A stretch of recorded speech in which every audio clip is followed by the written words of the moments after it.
Bonjour à tous, aujourd'hui j'avais envie de vous faire un petit tuto. Donc c'est bientôt la rentrée des classes, comme on le sait tous.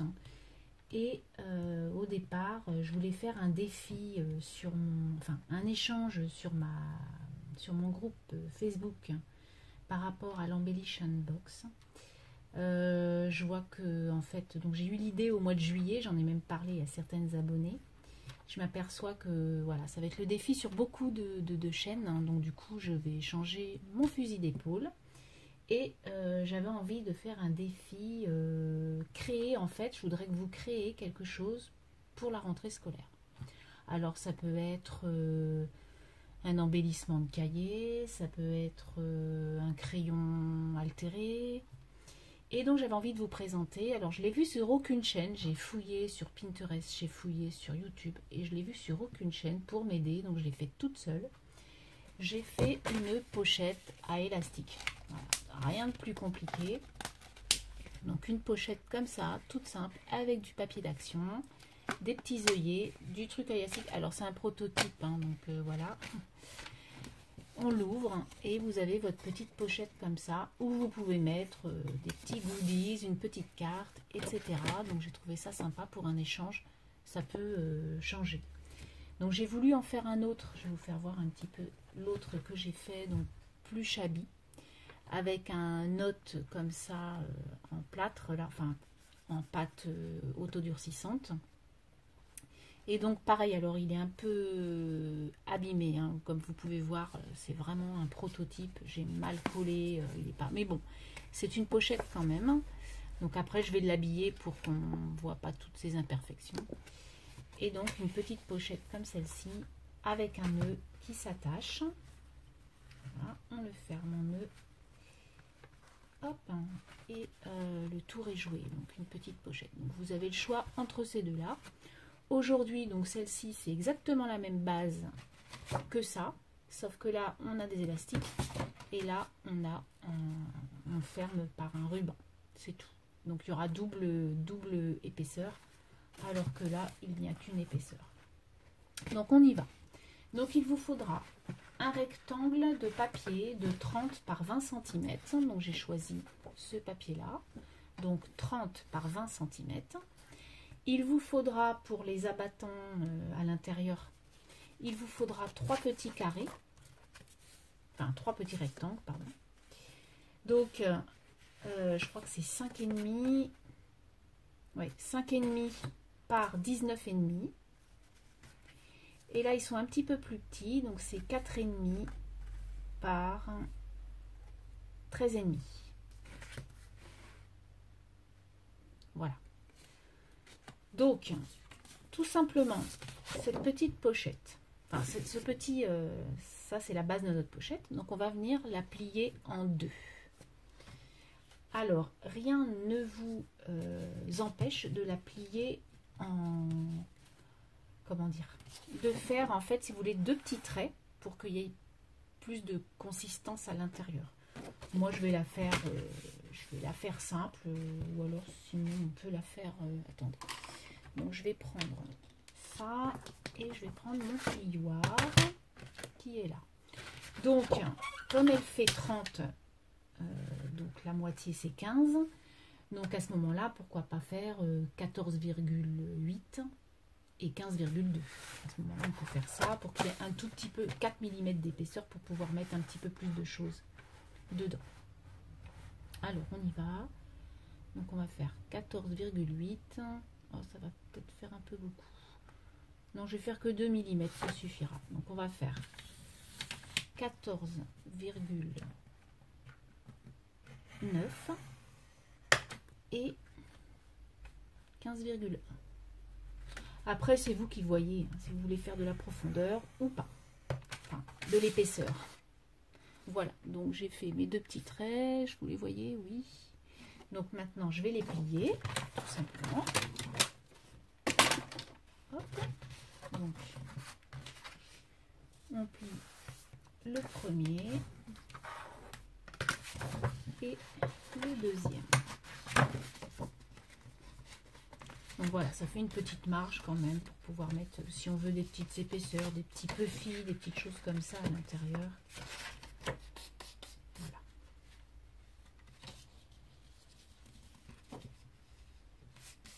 Donc si vous le trouvez sur internet, ce tuto, bah, vous me le direz, parce que moi, je l'ai vraiment fait toute seule, quoi.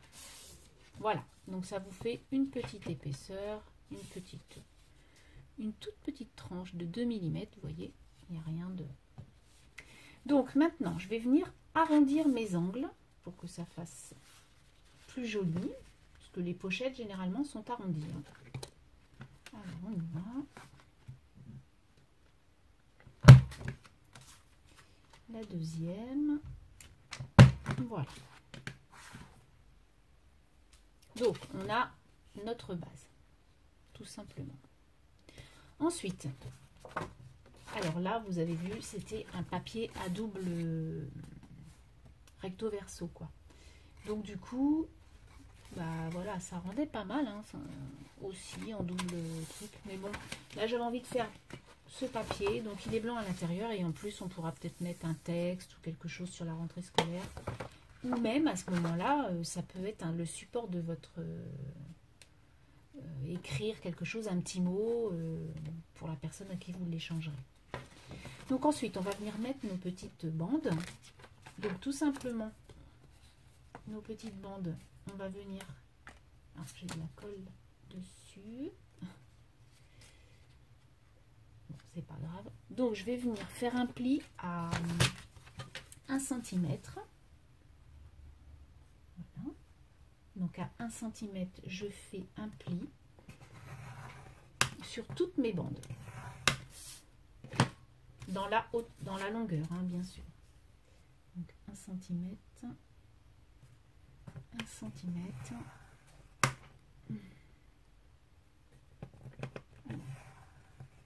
J'avoue que je vais m'acheter un plioir parce que franchement celui-là il est vraiment pas top. Enfin, c'en est pas un en même temps, hein. C'est un massicot. Voilà. J'en ai un mais je sais même pas où il est. C'est pas bien grave. Voilà. Donc ensuite, nos plis, eh bien, on va les former. Donc on y va. On les forme comme ça. Mon deuxième et mon troisième. Ensuite, sur ces 3 morceaux, on va venir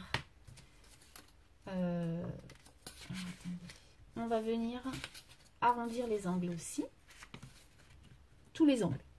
Alors on y va. Plier bien sûr, hein. Donc,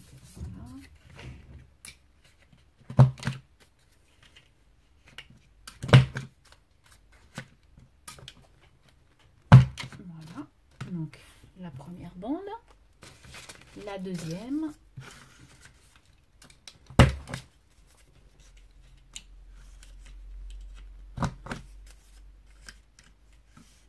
et pour moi les vacances s'achèvent, je reprends demain le travail.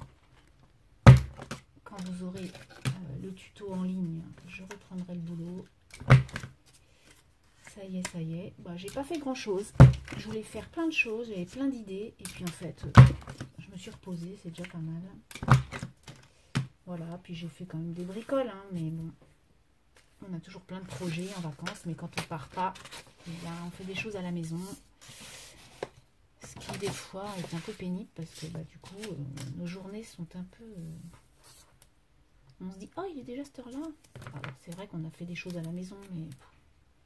on n'a pas trop profité de ce qu'on aurait voulu. Mais bon. Voilà.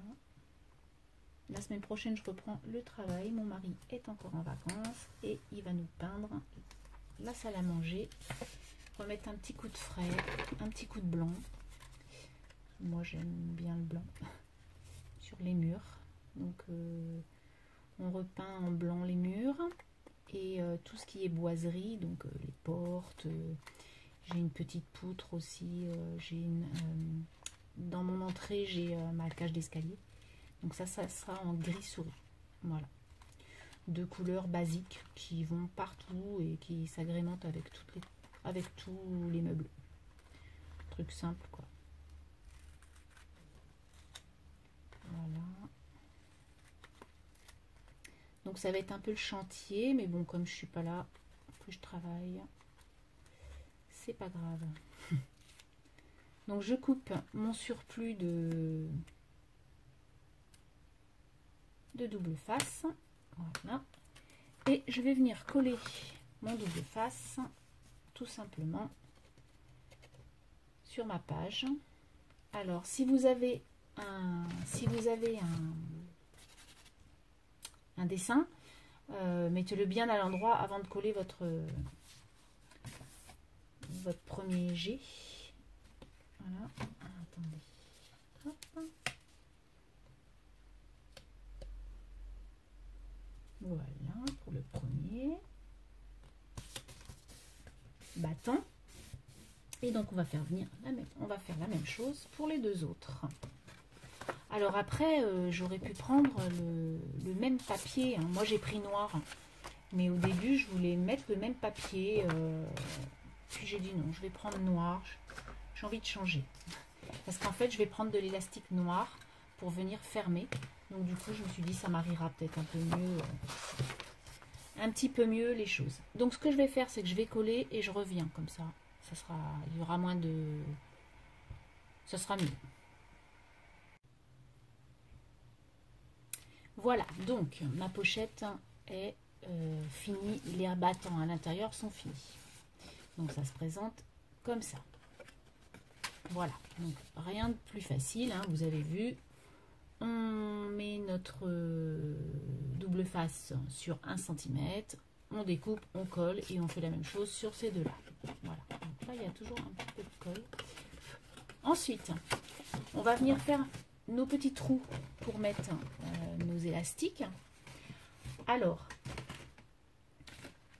donc en face nos rabats, on va venir sur nos trois côtés, on va venir faire un trait de 2 cm. C'est-à-dire que vous allez faire un trait à 2 cm de ce bord-là, comme ça, à 2 cm de ce bord-là et à 2 cm de ce bord-là. Donc moi, je les ai déjà fait, comme ça, on ne perd pas de temps. Quand vous avez tracé vos petits traits au crayon de papier, bien sûr, hein, après vous de recouvrir ou vous gommerez, il n'y a aucun souci, vous faites très fin. Vous allez sur ce premier trait faire un point à 5 cm. Là, vous allez faire un point à 5 cm du bord gauche, du bord droit, et à 5 cm du bord gauche. Et en bas, vous allez faire un point à 5 cm du bord. Donc à chaque fois, pour qu'on puisse faire nos trous et qu'on puisse mettre nos œillets et notre élastique. Alors moi, j'ai ma pince comme ça. Je suis pas riche encore. Je devais me l'acheter puisque c'était les soldes et puis le temps a passé et j'ai toujours pas de pince. Bon, c'est pas bien grave, hein, j'en aurai une bientôt. Alors, je fais mes trous, donc, comme je vous ai dit. Alors naturellement, c'est moins précis qu'une crocodile, mais voilà, hein, c'est pas non plus l'outil indispensable. On peut faire autrement, la preuve. Voilà. Donc, j'ai fait mes 4 trous et je vais pouvoir mettre mes œillets. Alors, pour mettre mes œillets, moi c'est pareil, comme j'ai pas la pince. Donc, moi j'ai ça. Vous savez, l'accordéon là, comme ça. Alors, ça va faire beaucoup de bruit. Je préfère vous le dire. Alors, je vais mettre du blanc ou du rose. Je vais mettre du rose. Allez. Alors, j'en ai plus beaucoup, des petites choses comme ça, des petits œillets. Donc, mettre des cœurs. Non, c'est pas terrible les cœurs. Et si je mets les blancs, j'ai bien peur que les blancs ne fassent pas le même effet, puisque je sais pas si là. Non, si. Voilà. Par contre, j'ai. pas très riche en œillets. Moi, je vais mettre des blancs ronds parce que je n'ai pas trop de fleurs. Il m'en manquera un. Pas grave. Alors, on y va. On va mettre des petits œillets blancs. Donc 4, bien sûr. J'ai oublié de vous dire qu'il vous faudra 4 œillets. Donc, s'il n'y a pas d'œillets, bah, vous faites sans œillets. Hein, voilà. Vous mettez du renfort ou je sais pas. À vous de voir. Donc sur cet appareil, il y a 2 bouts. Il y a le bout avec le trou comme ça, où normalement c'est pour faire les trous. Et on a un bout comme ça avec une petite montagne, on va dire. Et là, c'est pour taper nos œillets. Et là, vous allez voir que ça fait beaucoup de bruit. Donc normalement, j'avais la planche, mais je sais pas où elle est. Hop.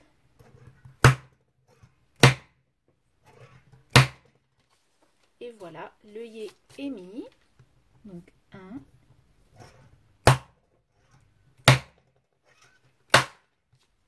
Deux. Super. Donc je vais peut-être faire pause et je reviens. Voilà.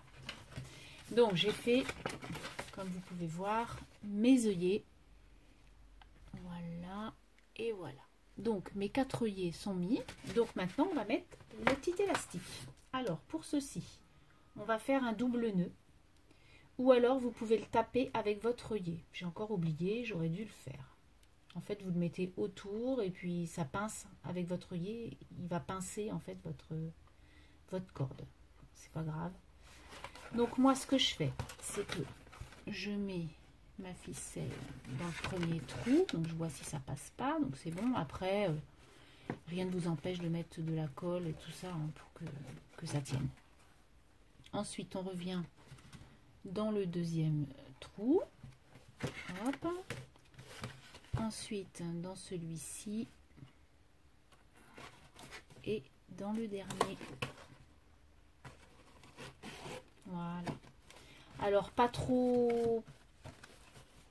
Là, vous voyez, je l'ai trop tendu, en fait. Vous voyez, même il s'est pété. Bon, c'est pas grave, c'est un prototype. Hein. Rien de... Je l'ai pas assez serré. Bon, bref. J'avais trop serré mon élastique. Donc, essayez de ne pas trop le serrer pour pouvoir, même si après vous le resserrez, mais voilà, qu'on puisse quand même mettre notre élastique autour. Là, vous voyez, c'est trop... Après, vous faites des essais. Parce qu'il ne faut pas non plus, si vous remplissez votre pochette, que l'élastique il soit pas trop serré, quoi. Après, c'est moche. Pour ça que je me laisse un petit peu de ficelle hein, pour... voilà.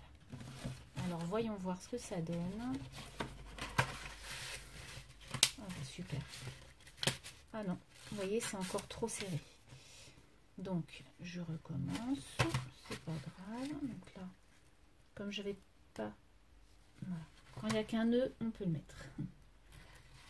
Hop. Donc, je vais redesserrer mon nœud, encore une fois, avant de coller. Hein. Après, quand il est bien... Quand vous voyez que c'est bon, bah, vous le collez. Donc là, on va encore enlever un peu de marge.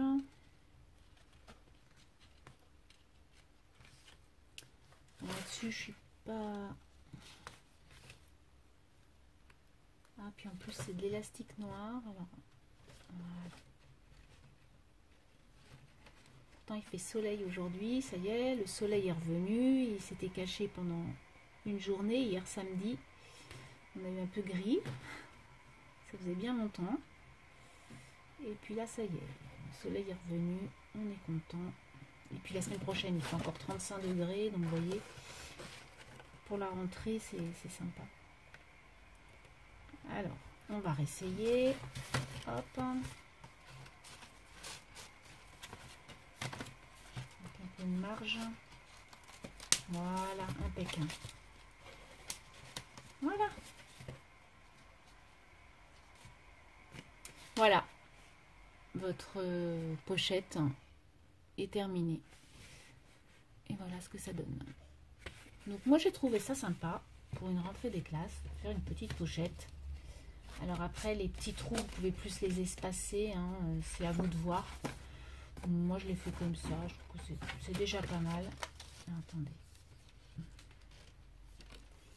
Là, il y a le double nœud qui se barre.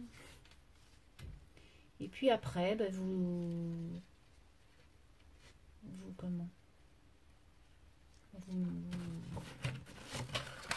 vous enjolivez votre petite pochette. Alors moi, je ne vais pas trop enjoliver parce que c'est déjà du papier baroque que j'aime beaucoup. Voilà. Mais bon, pour y mettre des petites bricoles et puis une petite étiquette, ça peut être sympa. Donc je reviendrai dans un deuxième temps pour vous faire voir ma pochette dans un troisième temps pour faire voir. Bah, je vous ferai une photo en fait pour montrer comment j'ai fini cette petite pochette. Voilà, j'espère que ce tuto vous aura plu et que je verrai plein de pochettes prochainement sur ma chaîne. Voilà, et puis donc ça sera le défi sur mon groupe Facebook pour le mois de septembre. Voilà, sur ce, je vous souhaite une très très bonne semaine. Scrapez bien et à plus. Bye bye. Voilà, donc je voulais vous faire voir ce que donnait ma petite pochette un coup fini. Donc j'ai quand même rajouté un tag avec écrit Girl Boss dessus et une paire de lunettes. Voilà, en mirror stickers qu'on a eu chez Action il y a déjà un petit moment. Et quand j'ouvre ma pochette, donc j'y ai mis de la toile de jute en haut et en bas pour cacher les petits élastiques que j'avais collés avec mon pistolet à colle chaude pour bien que ça résiste. Et j'y ai rajouté donc instant spécial avec une petite image Sarah Kay qui va à l'école. Et puis après, à l'intérieur, eh bien, on peut remplir de plein de choses selon les dimensions de la pochette qu'on ait fait, puisque là, effectivement, on a pris 30 par 20, mais effectivement, vous pouvez prendre plus haut pour mettre plus, parce que là, en fait, si vous voulez, à l'intérieur, ça y va. J'ai essayé, hein. Voilà, donc impeccable. Par contre, les nouvelles planches là, comme celle-ci, enfin les nouvelles, ça fait déjà un petit moment, mais celles-ci, elles sont justes. Donc à ce moment-là, au lieu de 20, eh bien vous pouvez prendre 23. Hein, rien ne vous empêche de la faire un peu plus haute. Donc après, les dimensions, naturellement, vous pouvez les changer, il n'y a aucun problème. Voilà, donc je voulais vous faire voir un petit peu ce que j'avais fait et surtout pour le défi sur mon groupe Facebook du mois de septembre, si ça vous enchante de faire ça, ou sinon, comme je vous ai dit tout au départ, un crayon altéré ou un petit truc sur la rentrée scolaire. Voilà, donc sur ce, je vous souhaite encore et encore une très très bonne semaine, scrapez bien et surtout, eh bien, amusez-vous bien et profitez de la vie. Allez, bye bye.